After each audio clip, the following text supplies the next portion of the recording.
Sam Moelis, we're here in what's called Sam's Corner at your club, Brooklyn Bridge. Sam, do tell.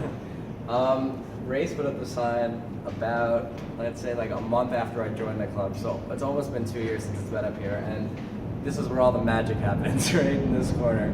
And this is where I do my stretching, I do my warm up, I do my jogging, I do my everything. I go to this corner. It's not a superstitious thing. I just feel very reserved and feel very comfortable here. And Race noticed that and wanted to make sure everyone else knew it too. So this is Sam's Corner. So this sign is more of an indication of kind of like your focus and your place in the club, where you go to have some consistency in your warm up, stretching, so on and so forth. Right, of course. And I think if anybody looks at it, hopefully anyone would want to have their own corner or their own, focus, mindset. So because like in past interviews or even in various things on social media, we see that despite your huge success, not only nationally but internationally, you're kind of the low man on the totem pole here at Brooklyn Bridge. Yeah, I go below even the little beginner kids in the class. I don't know. I don't know if they do it because they want to keep me humble, or I am a very I'm a very small fish in a big pond at Brooklyn Bridge, and I'm dealing with some very big figures in the fencing community with Race and Dan, and even the coaches Brendan and Henry. These are definitely very intimidating guys, and they make sure that I know that I'm the lowest rank over here. Now, how does that compare to some of your teammates or friends at other clubs?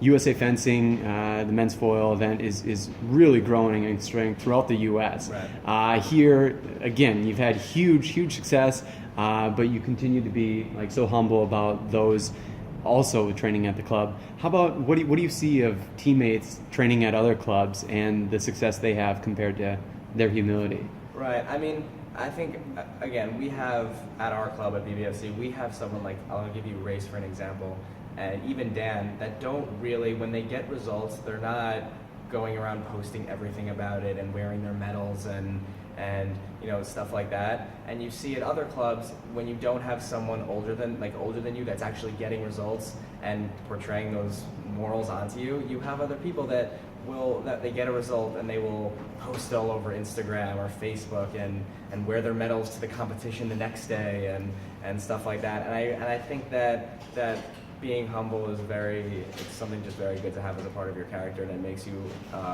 a better fencer, and I think a more respectable fencer as well. And how about outside the club, like at high school? You're always traveling. You bring home like a world title, world medals. How are you viewed by like your peers and friends there?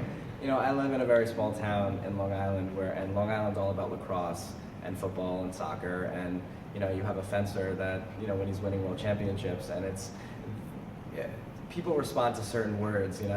And fencers know that the Junior Olympics is not really the Junior Olympics, but it's just another competition. But if you say to someone you're going to the Junior Olympics at your school, they're like, what? Like, really, the Olympics? And then when you say you're going to World Championships, people respond to that in a very positive way. And it was really funny. I was sitting in my English class, and my English teacher asked me where I was because I had missed a lot of school because I was in Uzbekistan for 2 weeks.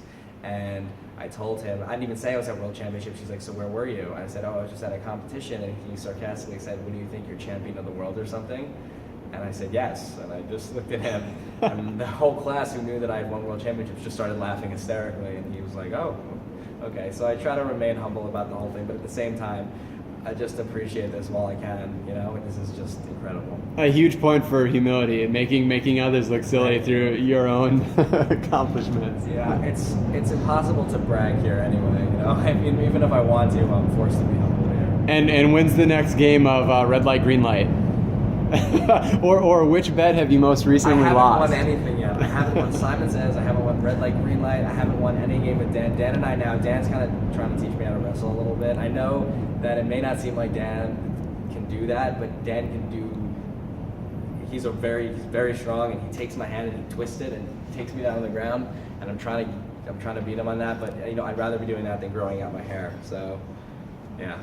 Well, best of luck to you then in all of your pursuits, challenges, and contests. Thank you very much. All right. Thanks again, Sam. Bye.